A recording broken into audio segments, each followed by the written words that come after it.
Oke, baik. Shalom dan selamat siang. Ini pesan untuk podcast-podcast di YouTube yang ada di luar Papua, yang di Jakarta seperti Om Deddy, siapa, dan lain-lain.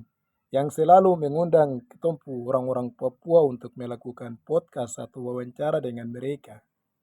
Saya cuma kasih tahu, kalau mau buat podcast, cari orang Papua yang paham benar-benar tentang sejarah tanah Papua, dan cari orang Papua yang paham benar-benar tentang masalah atau akar masalah tanah Papua, yang paham tentang situasi dan kondisi dan keadaan yang terjadi di tanah Papua, yang paham tentang masalah pelanggaran HAM berat dan kerusakan hutan adat yang ada di tanah Papua.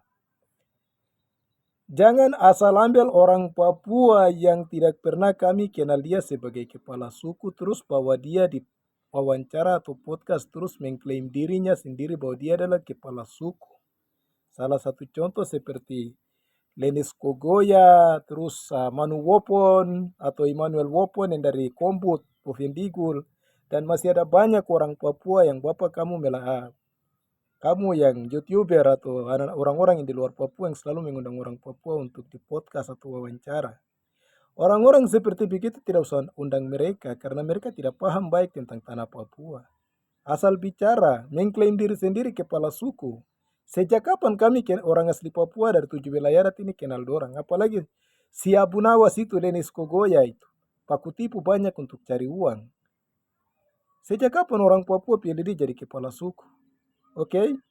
Jadi saya mau pesan supaya untuk Dedi dan siapa yang lain-lain itu YouTuber orang-orang yang Indonesia yang suka undang-undang orang Papua yang ke sana untuk podcast itu, kamu ingat ini baik-baik. Kalau mau podcast atau mau wawancara, cari orang Papua yang pakar-pakar sejarah tanah Papua dan mengetahui akar masalah di persoalan tanah Papua. Oke?